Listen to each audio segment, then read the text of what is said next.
নমস্কার, কুণাল ঘোষ।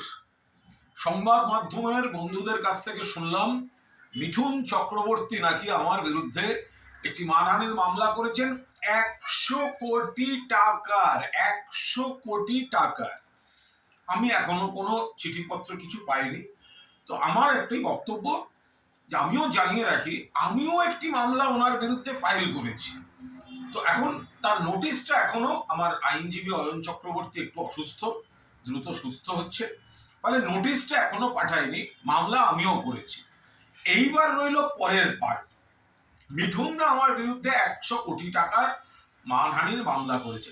আরে যে দল বদলু মাল, যে কথায় কথায় দল বদল করে, ছোটবেলায় নাকি নকশাল, তারপরে জ্যোতি আঙ্কেল, ওপাশে গিয়ে ও নাকি ওখানে গিয়ে শিবসেনা, তারপরে চলে গেল মমতা বন্দ্যোপাধ্যায়কে আমার বোন, তারপরে সে চলে গেল বিজেপিতে।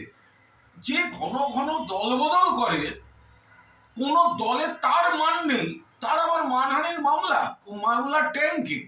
আর 2 নম্বর হচ্ছে, আমি ওয়েট করছি, এরকম একটা সিচুয়েশনের ওয়েট করছিলাম যে মিঠুনদাকে আমি চাই একটা মামলায়।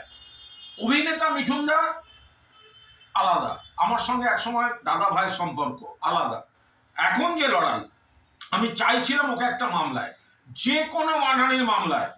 আমি ওই সমস্ত চিটফান্ডের জিনিসগুলো নিয়ে যাবো, আমি কেন বলেছি, এবং আমি প্রেয়ার দেব, মানহানির মামলা নিশ্চয়ই ফয়সালা হবে। তো তার আগে তো দেখতে হবে আমি কেন বলেছি। মামলাগুলো সিবিআই কে হ্যান্ড ওভার করে দেওয়া হোক। এই হচ্ছে ওর বেনিফিশিয়ারি, এই ইনকাম, এই কানেকশন, 4খানা অন্তত চিটফান্ডে আছে। তো আমি ওয়েট করছিলাম।